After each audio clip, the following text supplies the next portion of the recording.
Thanks for choosing this free Anfield Index podcast. If you'd prefer to listen to this or any of our other shows without adverts, then now's the time to check out Anfield Index Pro. With AI Pro, you can supercharge your entire listening experience. You'll not only get all of our podcasts without the ads, but you'll have them far faster with our Quick Publish feature available exclusively for subscribers. AI Pro also puts you in the heart of our sound studio, with an option to listen to many of our shows live and interact with the podcasters in real time as the shows are recording. Upgrading couldn't be easier. AI Pro is available on all popular podcast platforms, and we have our own apps for Apple and Android. Just head on over to AnfieldIndexPro.com and get started today. Hello everyone, and welcome back to Rival Recon here on Anfield Index Pro. After the Reds' midweek success in the Champions League, which saw Klopp's side run away 7-1 winners up at the Ibrox, with Mo Salah scoring the fastest hat-trick in the competition's history, on this week's pod we'll be looking ahead to what's certain to be a far sterner test for Liverpool as Manchester City arrive at Anfield this Sunday. With Haaland in superhuman form and City looking typically imperious, we welcome on Dan Burke from the BlueMoonPodcast to lend us his views on how Pep's side continues to develop, what he's made of the new signings and those who've departed, and just what he's anticipating for the huge clash this Sunday. Welcome back, Dan. Hey, Harry, thanks for having me. Yeah, good to have you on. I think we've always had some interesting discussions over the past few times you've been on. Obviously, I think Liverpool and Man City being the seemingly the significantly best teams in the league in terms of sort of vying with each other for multiple honours. Certainly last season, that was very much the case right until the last game. I know we spoke before, or sort of ahead of that, at different points in the season. And it was interesting how it looks differently both times we spoke, and then the way in which it actually ended up transpiring, that it came all the way in the end down to that last game, and in particular, a 20-minute period in that game for you against Villa. Just literally briefly casting our minds back to the end of last season, because this is the first time the two sides will meet this time round. I mean, yeah, where was your head at the end of that season? I mean, it was a very dramatic way to sort of win the title. Again, big players who we've discussed with each other each time we've spoken. Again, coming up trumps for you. I'm thinking of Gundogan, just a giant of a footballer. Yeah.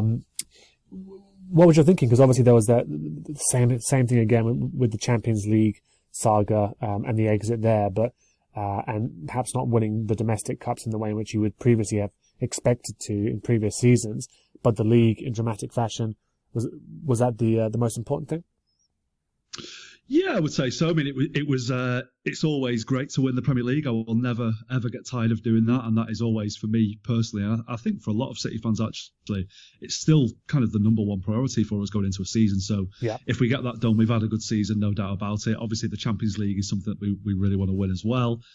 We haven't done so yet. Who knows? Maybe this will be the year, maybe not. Maybe our wait will go on. I don't know. Maybe, the Haaland factor might have finally got us what we need to kind of get over the line in that competition. But yeah, to end the season in such dramatic fashion was very stressful on the final day, and it was a very stressful couple of months with Liverpool running us close right until the very end. And you don't need me to tell you how close you came to making unprecedented history last season, and I'm sure you were feeling pretty deflated at the end of the season, which I genuinely feel a bit sorry for you, because to go through all those emotions and to end up with just, and I say that in inverted commas, 2 domestic cups, must have felt like a bit of a disappointment, and it would have felt hugely disappointing had we not come from behind to beat Aston Villa on the last day of the season, had we ended the season empty-handed.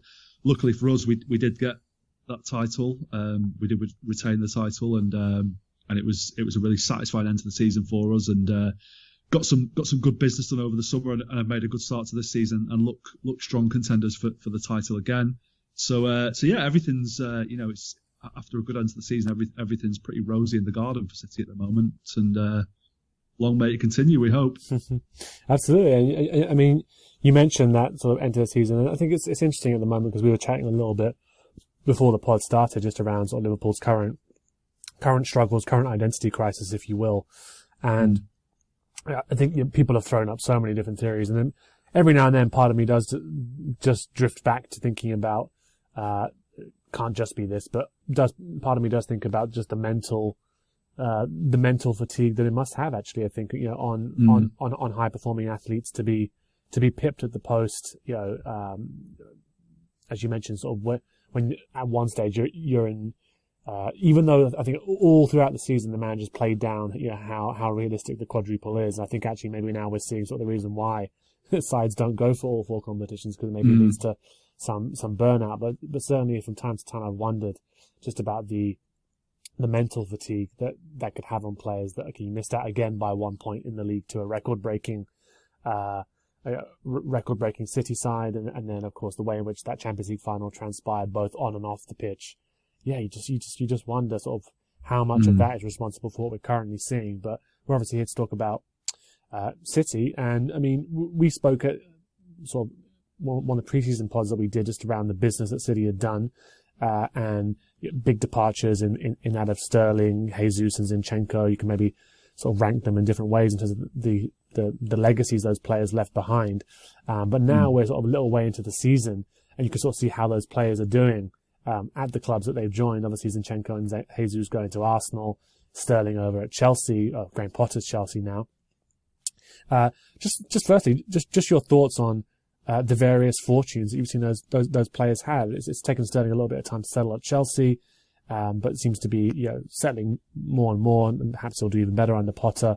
And then Jesus and Zinchenko at Arsenal fitting like a glove. I mean, what have you made of that? Yeah, I mean, I'm happy for all three of them in a way. Like, I said on the podcast we did before the season started that, like, all of the players left with sort of good wishes from the fans, really, and they were all good servants to the club. They all helped us in a very successful era, and we genuinely wished them well when they left. And it was a bit of a shame to see them go, but I understood why they all left, and it's good to see them flourishing at their new clubs. Jesus in particular, he's a player who always worked so hard for City whenever he played. Never complained about being in and out of the team. Played in positions that perhaps weren't his favourite positions. He was often deployed on the right wing or the left wing when ideally he'd like to be playing down the centre. The problem with him a lot of the times at City is that he was playing second fiddle to Sergio Aguero, and then when Aguero left, he never really kind of picked up the mantle, and he never really stepped into that breach and really became the new Aguero that City needed. And we haven't had that player until Haaland now, really. So it was kind of a big shoes for Jesus to fill that he never really was able to fill, but he's gone to Arsenal now. He's the main man there. He's trusted. He's playing in his favourite position. He's got the love of the fans. He's got the wind in his sails, really, and it's really good to see him flourishing, because I think the potential has always been there for him, and I think he was a bit of a victim of the rotation policy at City, which was a bit of a shame. But when we play Arsenal, if he scores against us and if it proves to be a decisive goal, I might retract some of these statements. But for now, like I am really happy for him, and Zinchenko as well. He's a player who the fans. He was a real fan favourite at City. We really loved him for his attitude and his endeavour. Another one who didn't play in his favourite position for most of his time at the club. And I think you have to say at this point that Zinchenko actually is a left back, even though that wasn't how he started his career. That is the position that he has grown into now and really made his own, and he's doing really well at Arsenal as well, which is great to see. And Sterling, I mean, he's had a couple of, I don't know if you would call it sort of bad words to say about the club, but he almost suggested that he left it under a bit of a cloud, really, that he didn't get the contract offer that he was perhaps hoping for. He wasn't getting the kind of respect from Guardiola that he felt he deserved. He wasn't playing as much as he felt he deserved. So with him, there is a little bit of sort of salt in the water, really, which is a bit of a shame, because he was a great player for us. Won titles, scored lots and lots of goals. His record was incredible, his goals record for City. So it is a bit of a shame to kind of have a bit of bad feeling towards him, or a bit of bad feeling the other way around from him towards City. But yeah, it's good to see him doing well as well, and I think he is sort of warming into the position at Chelsea that he's in. Seen him sort of ghosting at the back post and scoring a few goals and some nice finishes from him. So I have no doubt about his ability as a player. It's just whether he will enjoy the same success as Chelsea, just because they're not quite as stable as City are at the moment. But yeah, I think all three players were big losses to City, but we seem to have replaced them pretty well so far. I was going to say, sort of like in various ways they were big losses, and I did wonder sort of how how City would cope with it. I mean, I think at the stage where there were still rumours that Bernardo Silva could depart as well, that was the one that for me I was looking at, and it seems foolish now given how Liverpool have dropped off a little bit so far, but that was the one that I was looking at going, okay, if City lose him, he's a really significant player, and has been for a number of seasons. That's a dent in terms of how do you quickly replace someone like that, even with obviously the goals of Erling Haaland that we'll come on to talk about. But obviously he's stayed and looks as sort of renewed and as energetic as ever. Just talking about the players who've come in then, I mean, Sergio Gomez, left back from Anderlecht, Akanji that we spoke about, Calvin Phillips from Leeds, and of course the one that takes most of the headlines, Erling Haaland from Dortmund. It's probably easy to go to Haaland, so we'll probably leave him for a little bit, but just interested in what you've made of the other signings, and maybe Akanji and Phillips are the ones who've made more of an impression rather than Sergio Gomez. I'm not sure how much he's played, but certainly seen quite a lot of Akanji recently. What have you made of those two signings so far? And just from your perspective, just how wise the moves were. It looks like Akanji's was a very clever move, but I'm not sure really how much I've seen Phillips playing. Obviously with Rodri's form. Yeah, well, it's been a bit of an injury nightmare for Phillips, actually. I think he might have made one appearance off the bench in the league, and we played, I don't know if you remember, we played like a weird sort of friendly against Barcelona when the season had already started. Yeah. Like 2 games into the season, we played like a midweek fixture for charity in Barcelona. So Phillips played in that game, looked okay, it was only a friendly, and went down with a shoulder injury at some point. And I think he'd had problems with his shoulder in the past. And they basically decided after he got this injury that the best course of action would be an operation, which is probably going to keep him out until the World Cup, if not for the World Cup. We don't know if he's actually going to be fit and available for England at the moment. So we haven't really seen any of him at all at the moment, which has been a bit disappointing because bringing him in, he was signed to offer cover for Rodri and competition to Rodri, and even someone who could play in the same team as Rodri from time to time, and just that hasn't been available yet. Luckily, Rodri's not picked up any injuries really and still been his imperious self, so we haven't needed Phillips so much. But yeah, there's not an awful lot to say about him at the moment except that he's been injured, and the Akanji and Gomez signings were strange ones really at the time, because Zinchenko left the club this summer. City seemed to go all in for Marc Cucurella. That seemed to be one that was just going to, there was a bit of a disagreement between transfer fees between City and Brighton, but it's one of them where we'll get this done eventually. It'll just be a bit of a negotiation period. And at some point, City just pulled out of the deal, said we're not willing to pay what Brighton want for him. Brighton demanded an amount which they felt was reasonable. City didn't feel it was reasonable. Fair enough, that these things happen. He ends up going to Chelsea, and then the fans are thinking, well, we need to sign a left back. We've sold Zinchenko. We have to sign someone. We've only really got 2 proper fullbacks in Cancelo and Walker. We've got to do something here. And the club didn't really do anything, and it was a bit of a sort of panic mode really from the fans. Really, we were sort of thinking, what's going on? Are we really going to go into a season with only 2 fullbacks? Then they signed this guy Sergio Gomez from Anderlecht, who nobody really knew an awful lot about. It was quite a cheap transfer, about 15 million, I think it was, and he was signed as what the club called a development player, whereby he wasn't signed to be a first team player straight away. He could maybe offer a bit of cover in the Carabao Cup or a couple of Champions League group stage games or something like that. But the idea was that he wouldn't play very much and would he's still quite young as well, so he would just kind of learn from Cancelo and Walker and stick around. And he's another one a bit like Zinchenko actually, who started his career out, I think when he was at Dortmund, he was moved back to left back, but prior to that he was kind of an attacking midfielder, and he's very much in that kind of La Masia mould of player where the sort of quite slight in terms of stature and good on the ball, and get blown over by a strong gust of wind kind of thing, but actually quite tactically intelligent. And when he has played, he has actually looked quite good and does look like an interesting player for the future. But that is what he is at the moment, really. He's not a player for now, he's a player for the future. And then they brought in Akanji towards the end of the transfer deadline. Again, that was quite a cheap deal. I think that was sort of 15, 18 million. And a lot of fans saying, well, why are we signing? We've already got Diaz, Laporte, Stones, and Ake there. Do we need a 5th centre back? Really? That seems odd when we've only got 2 full-backs. They brought him in. He's been a revelation so far. I mean, I watched him a little bit when he played for Dortmund. I always thought he seemed a little bit panicky on the ball, a little bit error prone. He's been almost perfect for City. You know, he's drawing comparisons with Vincent Kompany. In fact, fans are saying he sort of carries himself and plays a little bit like Kompany. Maybe he's even a little bit better on the ball than Kompany, a little bit less sort of robust in the tackle, let's say. So I'm not saying he's as good as Kompany yet, but like there are certain similarities there, and we're really impressed with him. And we have now got a situation where we've got 5 centre backs and 2 full backs.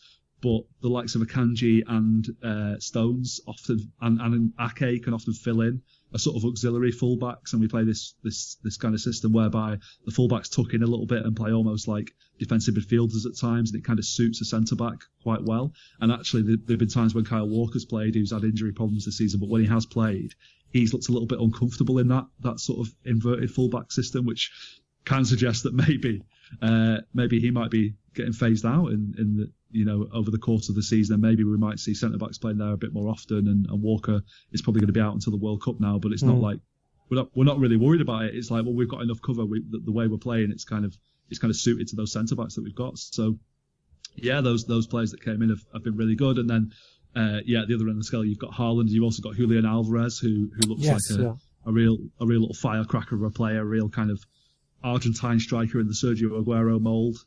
Again, obviously we're drawing comparisons with a player who did a lot for the club, and Alvarez hasn't reached those heights yet, but the early signs look really, really promising with him. And you know, I think he was a highly coveted young player when he was at River Plate. I think a lot of clubs had a look at him, and we were able to get the deal done for him, and he's been good so far, and he can play down the middle, he can play out on the wings, and looks like a good player for now and for the future.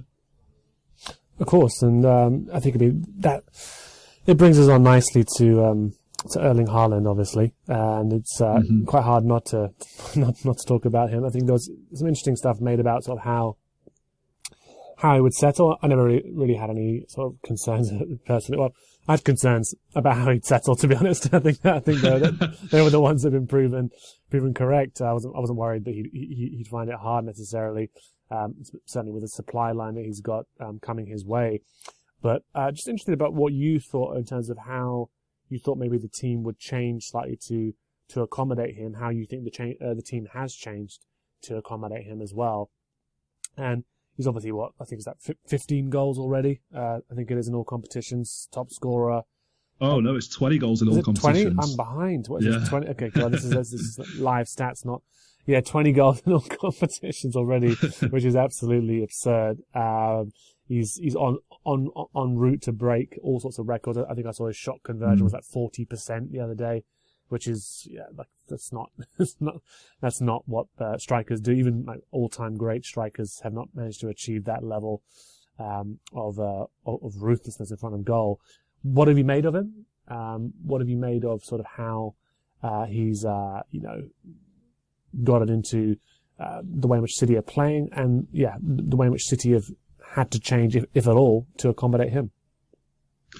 Yeah, well, I mean, I was one of the people who, before the season began, was pretty cautious about Haaland. Was kind of wondering how he would gel with the team, how he would settle into English football, whether injuries might be a problem, whether he would need some time to settle, how we would react if he went a couple of games without scoring, whether that he would end up being benched a little bit if he sort of failed to acclimatise a little bit, like very quickly, and all of those concerns have been completely unfounded so far, aside from the Community Shield against Liverpool when he had a bit of a stinker and missed a couple of chances, including a really glaring miss right at the end that you probably remember. It's been unreal, basically. I mean, there was a few games early in the season where you could tell that the team weren't quite used to having that central number 9 focal point of the attack. They got so used to playing with a false 9 that they were perhaps making more passes than were necessary, not playing very directly, being a little bit hesitant. You could see Haaland making the runs and not being picked out. I mean, there was a goal on the opening game of the season away at West Ham where De Bruyne just slipped Haaland through on goal, and he went and scored his second of the game, having scored a penalty earlier. And you thought, wow, this is going to be a production line that really bears through the De Bruyne to Haaland connection. If those two are on song, then we're going to be difficult to stop this season. And that's pretty much been the case throughout. I think City have a tendency to kind of warm into the season and take a little bit of time to get up to speed. And I think some of our early games, we didn't play particularly well. We were playing sort of 60-70% of our ability, really. You know, when you see City when they're really flying at 100%, we were just not quite clicking, really. And I think Haaland's goals were almost papering over the cracks a little bit and getting some results in games that we didn't necessarily deserve wins from. And that's been something that has not really been a feature of Guardiola's tenure for all kind of City's imperiousness. There have been some games where we've kind of like lacked a bit of cutting edge sometimes, and that has been something that we've been searching for since Aguero left, really, and we seem to have got that now, which is great for us. And yeah, Haaland, I mean, he's just phenomenal, really. He scores goals that other strikers wouldn't be able to score. You know, just the way he uses his body to hold off defenders. He's big, he's strong, he's quick, he's great on finishing with both feet. He's linking up high as well. You know, you look at the game against Man United the other week. He scores a goal at the back post where he latches onto a De Bruyne cross. You know, I don't think 99% of players in the Premier League would have been able to reach that cross, but Haaland gets there. You know, he scored an even more unbelievable one against Borussia Dortmund in the Champions League. There's also a pass that he plays for Phil Foden's goal to make it 4-0 against United, where that was like a De Bruyne-esque cross. Like he's got everything, really, and it's just like, it does feel a bit unfair that we've got him. Like I appreciate that as a City fan, like how other fans must be watching us and going, this is just ridiculous. Like, you know, and if he keeps up this kind of scoring record, he will break all the records, as you say. He'll end up with, 40 odd Premier League goal, I think, or something like that. And it's just like, it's going to be difficult to stop City if he keeps up that kind of form. He's also got the break during the World Cup, which should hopefully help him recharge his batteries a little bit and avoid injuries. Unless he puts his back out, bending over for the TV remote or something, he should be fine in the second half of the season to kind of pick up where he left off. I do think injuries are still a bit of a concern. We haven't really countenanced that idea of, well, what do we do if Haaland is out for 3 months or something? Right. Yeah. We have got Julian Alvarez there, but I don't think he's a like-for-like replacement in terms of the players that they both are, in terms of the level, the quality. It's just not the same. And I suppose the hope for us is that, well, we played without a central striker for a couple of years and won a couple of titles on the bounce doing that. So it's not like we will be completely kind of like a fish out of water if that happens. We will have something to fall back on. But I do think if Haaland gets injured, then it's a problem that could make things interesting in terms of the rest of the league. But if he stays fit for anything like the rest of the season, I think it is hard to see past City for the title, because I just think his consistency, the amount of goals that he's scoring. I mean, he scored once against Southampton the other day, and it was almost like, what, only one? He only scored one goal this week, and that's a bit disappointing, isn't it? But he's hitting those kind of levels already, and there's already talk about, there's a release clause potentially in his contract that kicks in 2024. Real Madrid or PSG or whoever might come in for him then, and I'm just sort of enjoying it while it lasts. I don't think it will last forever. I don't think Haaland will spend the rest of his career at City. I think he will want to move around at some point and try out other leagues. And if he gives us 3 or 4 years, then I'll consider myself very, very lucky to have witnessed those 3 or 4 years, because he is an absolute phenomenon. Yeah, no, you mentioned sort of injuries there. I mean, probably thinking back in yesteryear, it's the Premier League would probably be the sort of competition where teams did start thinking that they're like, right, okay, we can't beat this guy. let's look at taking him out. Obviously, that's a completely different game now, and players don't wish injury on each other at all. But you do feel like that's going to be the only thing that's really going to slow him down. And then you also wonder as well. I mean, just how long he'll be able to maintain that sort of scary burst of acceleration that he has. But again, you're talking in years, like when players tend to lose. Yeah, I mean, he's 22. He's 22 years old. I know his knees are going to be fine. So, but I was going to ask you, I mean, you mentioned a bunch there, but what's been the most surprising aspect of his game? Obviously, I think it's surprising that he's gone on this sort of ruthless streak so far, hitting the ground running as he has done. Which almost sounds like an understatement, but has there been any aspect of his game that has surprised you? I think it's the strength mainly. Actually, that is the big thing that kind of sets him apart from the rest. I mean, he is a great finisher. He's great in the air. He's good at hold up plays. He's technically and tactically very, very clever, and he moves around a lot. And even his presence on the pitch, even if he's not involved in getting on the end of a chance or creating a chance, just his presence is enough to kind of distract defenders, and they're constantly thinking, "Where's Haaland? Where's Haaland?" And that creates space for other players to exploit. And we've got players who are incredible at exploiting that space. So that's what makes us so dangerous. But yeah, there are times when the ball goes into him, and there's some big stocky defenders up against him, some big talented and experienced Premier League defenders who just can't get near him. Just the way he's able to hold the ball off. He scored a goal against Nottingham Forest where a sort of aimless ball goes into the box, really, which normally would just be sort of shepherded out for a goal kick probably, and he's just gets in front of the defender and just scores the goal, and you just think, wow, not many players would actually do that. It's quite a simple goal, but he's kind of one of the few players on the planet who could do that, and he's just got a combination of everything, really. It's like he was built in a lab to be a professional footballer, and you couldn't really identify a weakness in his game necessarily, and I'm sure there is room for improvement there, and that's pretty scary as well. If there is room for him to get even better, and if Guardiola can teach him a thing or two, and if he can acclimatise to playing with City even more, then it's hard to imagine us being stopped this season and next season and the season after that, which to us is a delightful thought. To other people, I can imagine it must be a bit of a nightmare. But yeah, we'll see how it goes, I guess. Are you that person who has everything? The coolest merch and those must-have fan threads? Well, over at our Anfield Index shop, we've gone that extra mile when it comes to pimping up your Liverpool collection. From our popular range of bespoke design t-shirts, sweaters, hoodies and hats, to our signature edition mugs, prints and coasters, all provided with fast worldwide shipping. We have something for every red. We also stock official LFC merchandise and are licensed with the Premier League and UEFA to sell official iron-on shirt badges and sleeve patches. As a listener to this podcast, you can get 10% off everything with coupon code AIPRO10.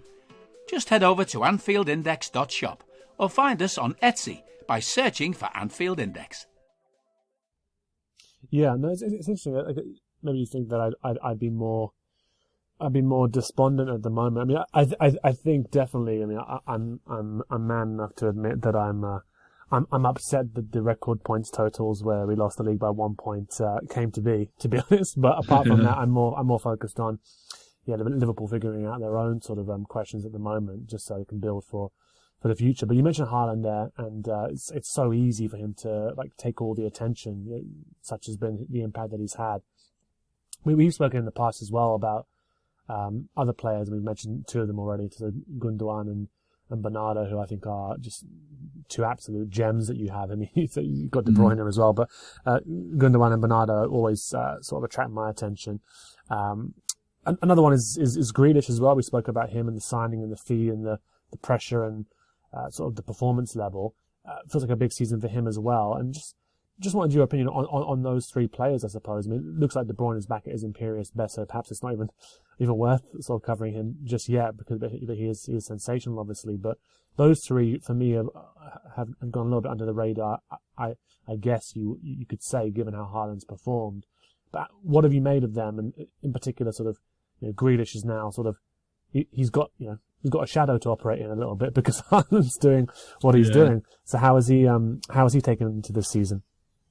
Yeah, it's a funny one, Grealish, really, because last season was his first year at the club. He did all right. I think nobody would say it was a great season from him, himself included, but he did okay. Nobody has any real sort of concerns or complaints about him. It was considered a bit of a bedding in season for him, and there is a bit of a pattern of players taking a bit of time to adapt to playing for Guardiola, and sometimes it even takes as much as a season. And I think a lot of people thought, yeah, it was a decent enough start from Grealish. He'll kick on this year. And at the start of the season, he wasn't really showing huge signs of kicking on, and people were starting to get a bit concerned about him. He's not, his return in terms of goals and assists isn't great, and I think that can be a bit of an unfair way to judge players. But when a club has spent £100 million on you, that is ultimately what you're going to be judged by, and I think he knows that as well as anyone. He's spoken a lot about how he needs to get more goals and he needs to get more assists into his game, and he is actually a very useful player for City on the ball. He keeps things ticking over nicely. He never loses the ball. He's a very unselfish player at times, and is good at bringing other players into play and creating space for others and dragging defenders out of position and that kind of thing. But he would like to be scoring a few more goals, and we would like to see a few more goals from him. And the only person who has kind of gone on record and said, "Oh, I don't really care about him scoring goals and assists," is Guardiola, who in kind of quirky Guardiola fashion just kind of doesn't think it's that big a deal, which perhaps to him it isn't. And when the team is performing so well, maybe it's not such a big deal. But at the time of recording, Grealish has only scored once this season, and he's definitely been getting a bit better in recent games. They seem to have adjusted the system a little bit, which allows him to be playing in midfield, infield a little bit more instead of being strung out on the on the left wing. Sorry, and he's contributing a little bit more. He's getting a bit more into goal scoring positions, just not really finding the net at the moment, which has been a bit frustrating for him. But I'm sure it will come in time. And yeah, the other two you mentioned, like Bernardo Silva. As you said earlier, like it was a really worrying time when it looked like he might be off to Barcelona in the summer. And I think aside from bringing in Haaland, keeping hold of him was the second best bit of transfer business we did this summer, because he is really integral to the way City play. A superbly gifted footballer, but also one who works incredibly hard and is incredibly tactically intelligent. And when you watch him, you often see him sort of dropping into almost like a defensive midfield position, or sometimes dropping as deep as like alongside the centre backs and picking up the ball and kind of dictating play. Whereas De Bruyne is given a bit more free rein to kind of bomb on into the final third and get into positions where he can play passes or make crosses or take shots. Bernardo is a bit more of a kind of foil for him and a bit more unselfish and hasn't really contributed a great deal in terms of goals and assists himself this season, but is doing the job that is asked of him like superbly well, and he's one of the first names on the team sheet as far as I'm concerned. And Gundogan is he's one who, despite being the de facto captain now, he is the main man with the armband when he plays. He is like not really considered a starter necessarily. He's a bit of a rotation player almost. It has been a bit of a problem over the past few years finding a way to get Gundogan, Bernardo, and De Bruyne into the same team. Doesn't happen very often. Usually one of them has to drop out, and usually it's Gundogan. Unfortunately for him, he does have a tendency to get into the box and score goals, as we saw at the end of last season. And I think he's only done it once or twice this season. But you always get a very good shift from Gundogan. You always get a good performance out of him. He's a very, very clever player, very tidy player. Great player to watch, very silky. And we played United in the derby a few weeks ago, and it was announced on the morning of the game that Rodri had picked up an injury, and everyone was wondering what on earth we were going to do without Rodri, because he's been such an imperious player for us and such an important player over the past couple of seasons. It was like, Phillips is injured, Fernandinho's not here anymore. Who's going to play in the number 6 role? Is that going to be a problem? I think City fans have got a bit of PTSD from Gundogan playing in the number 6 role in the Champions League final a couple of years ago, and us getting beat by Chelsea, and that is widely cited as like the reason we lost that game, which I think is a bit unfair. I think there were a number of reasons that we lost that game, and that wasn't the main one really. But Gundogan played against United in the holding midfield role and did superbly well. Played there again in the midweek game against Copenhagen in the Champions League last week as well, and was really good. And he's a guy who's great at creating space for himself, great at winning the ball back as well, and just an all-round silky, brilliant, lovely player to watch really. So I don't know what the future holds for Gundogan at City necessarily. I think he's out of contract at the end of the season, and at the moment they haven't got a new one set up for him. So whether he will want to move on after this season, or he'll be tied down to a new deal, I don't know, but I certainly hope he stays, because he's been a great player for us over the past 5 or 6 years.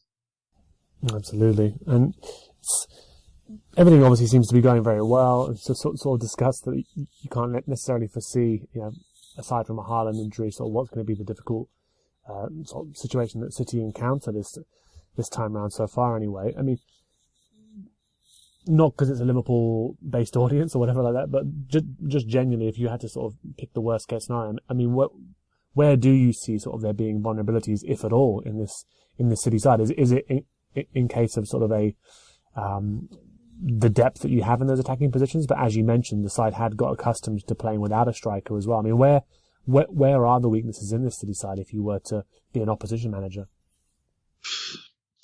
Yeah, it is really hard to say, actually. I mean, like I say, I think an injury to Haaland would make things very interesting, and maybe an injury to Cancelo would make things very interesting, because he plays pretty much every game, and he can fill in at left back or right back and do a superb job in either position. But as kind of well as we've done with having a centre back filling in at full back at times this season, I wouldn't like to put it to the test long term. I would like to have Walker back fit, and I would like to have Cancelo playing, and you do wonder whether that's going to be sustainable for the whole season.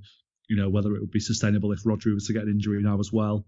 Like I said, Gundogan filled in really well there in those games, but I wouldn't like to see him playing there all the time. I don't think it's his best position. I don't think City are at their best without Rodri in the midfield. So they're slight concerns. I think we addressed the slight concern about maybe Ederson getting an injury in the summer with the goalkeeper that we brought in, Stefan Ortega. Hasn't played a competitive match for us yet, but looked pretty good in pre-season and comes off having a solid career in the Bundesliga and being a good goalkeeper there. So I think that's a bit less of a worry now. So yeah, it's hard to say really. I do think the Haaland factor is the main one that we have to be worried about. He did have a pretty patchy injury record at Dortmund, so I hope that doesn't come back to haunt him. And obviously with the World Cup thrown into the mix this season, that could make things interesting. That big 6-week gap, if players are starting to falter towards the end of the season with all those games and starting to get tired, that could be an issue for us. But that's an issue for everybody really, and we've got one of the best and deepest squads in Europe, so I can't see it having more of an effect on us than it has for anyone else. So yeah, it's hard to really envisage too many problems at this moment in time, if I'm being perfectly honest. Yeah. And so, I mean, with that as the context, and obviously the context to sort of how Liverpool have been playing this season, sort of really struggling in a number of ways that we spoke at the start of the season, and I think you maybe asked me about sort of what my concerns were at the start of the season when it came to Liverpool. And it's funny, I mean, I'm not one for I told you so or anything like that, but I really thought for me the issue was control of games. And if I'm looking at that City side, the one thing that I envy quite a lot is the fact that on the ball there's some wonderful midfielders there that you don't control through counter pressing. Yes, you press and you have that as part of the mechanism of how City play, but sort of Liverpool and their ability to control games on the ball from midfield seemed dependent, to me anyway, on two players being fit and in the starting lineup, and that was Fabinho and Thiago. And now things seem to have escalated a little bit this season in terms of the breakdown of that sort of team's physical capacity, if you will. But I mean, we spoke a little bit just before we even got on the pod, and you were saying that you still had a degree of apprehension around sort of this this game this Sunday, and it's sort of a funny position to be in because I mentioned on the last pod, it's probably the first time in many seasons I can remember myself being nervous ahead of the trip to the Emirates, and that was proven to be correct. And ahead of this game, I must admit, and I'm sure I'll get some stick from some of the Liverpool listeners who are listening in, but I have to admit, I think a large portions of the fan base are probably bricking it because can barely compete against other sides in the league, and defensively the holes have been sort of pretty big, pretty open to see. So just, I mean, given all that context, I mean, how are you expecting City to approach this game at Anfield? Yes, it's a ground where they've not necessarily had the best of records, but this seems like the best opportunity of them all, especially with the weapon that Haaland is, to come and sort of end that run. Yeah. Yeah, it does feel like that, to be honest. I can't ever imagine going to Anfield expecting City to win, but I'm feeling more confident about this one than I think I can ever remember feeling. Mainly just, I mean, like we've discussed, City are in good form and playing well, and Haaland is scoring goals for fun, and we're looking very solid and all that kind of thing. And I have been a bit sceptical about Liverpool's demise this season. I've watched you a few times and thought, I haven't really seen you being completely outplayed for an entire 90 minutes all season, really. No. There have been times when you've looked poor. I think the worst I've seen you play was Napoli in the Champions League. Oh yeah. But I mean, other than that, like I've been, if not impressed, then at least like you can see that the old Liverpool is still there, and there are still things to be feared about this Liverpool team. Yeah. But the tank just seems a little bit emptier, doesn't it? It's the thing. Yeah. For sure, which is totally understandable, isn't it? Having it is actually full throttle just realizing last season, and even a few seasons before that, it's been sort of almost 4 or 5 years now, isn't it, of very high octane stuff at Liverpool. And I think you don't need me to tell you that it's perhaps this is kind of the natural endpoint to that, and you needed a bit of a fresh impetus in the summer in terms of players being brought in. I'm not saying you should have changed the coach or anything like that, but definitely players being brought in was something that perhaps should have been done, and you can see that drop off in intensity has made things difficult for Liverpool. And you're seeing like Virgil van Dijk looks a bit more mortal nowadays, and that's been a bit of a problem. And Salah isn't in the greatest of form, and I think you're missing Sadio Mane, and I think Nunez has looked pretty good actually, but like hasn't really truly had the chances to kind of hit the ground running. I think that red card really kind of curtailed his start to the season, having made a good start against Fulham in the first game of the season. But like, I'm still not convinced that City are going to just walk into Anfield and steamroll you at the weekend. I think it's always a bit of trepidation going there because of the atmosphere at Anfield, which has really been a problem for us in the past. We've almost bottled it when we've gone there in the past, I think, and really been overawed by that sense of occasion that you get when you play at Anfield in these big games. And I'm sure Liverpool are going to really take things up a notch and won't want to lose to City this weekend. And Klopp is going to be working extra hard to make sure that he comes up with a game plan that makes it hard for City to come and take 3 points at the weekend. So I am expecting a tough game, and whenever we play a team who've been on a bit of a bad run, I always think, well, that's kind of got to end sometime. It's got to kind of go in the opposite direction for Liverpool. That might not be the case. We'll see what happens. It's kind of a hard game to call, I think, because Liverpool, you're not in good form, but I'm not ready to believe that it's kind of terminal yet, if you know what I mean. I know that the points totals at the moment aren't looking very good in terms of your title race, but I just can't come to terms with the idea that Liverpool aren't in the title race in October. It just doesn't seem right to me. So, I mean, this game at the weekend could be pretty pivotal for you in terms of that. I think, if City were to win and it would be 16 points with having played one game more at that point. It's looking pretty bleak for Liverpool. Whereas if Liverpool win, it's then 10 points with a game in hand, and we're still only 10 games into the season, 9 games into the season, whatever it is, and suddenly things are looking a lot brighter for Liverpool. But it'd be interesting to see what kind of team Klopp's able to pick, like who plays at right back. I know Trent hasn't been in great form at the moment, but I think you would still, he's injured, so you would still rather have him there. Of course, than anyone else. So what do you think? It'll be Joe Gomez will play there? I imagine, yes. I think, Gomez is who I would play there. I'm not allowing myself to imagine a world in which James Milner starts there again after what happened to him. I think last time we tried that little experiment against Foden. Yes. So I don't want to see that. So I think it probably will be Joe Gomez who plays there, and then Matip's out as well. So I think it's Konate will come in. So I'm actually fine with that. I think Konate's pace will be very useful. But he's only played one game since he came back from injury, and that was when he was thrown on against Arsenal, which is a bit of a weird one. So there's some injuries there. I think it's interesting hearing your perspective on it, because I think I've gone to a stage now where, not that I'm resigning myself to Liverpool not being in the title race, I'm just not thinking about the title at all. I think the thing with Liverpool, I would say, is I get what you're saying around you watch Liverpool games and you see glimpses and you go, oh yeah, there's the same, there's the same side, same quality. But it's weird. There's been something off from the very first game, and it's I think what's maddening is it's been hard to quantify what that is. I think that, like I mentioned, the midfield is definitely an issue. I think there's lots of discussions around the viability of Henderson as a starter at the moment, given sort of maybe what he is or isn't able to do defensively, or just energy wise, age catching up with him. But I think there's also trying to sort that out whilst working through integration issues with the others. But I think I've not been this concerned about a Liverpool team for quite a while, in that I don't quite see the innovation or the change that is going to solve it immediately, if you will.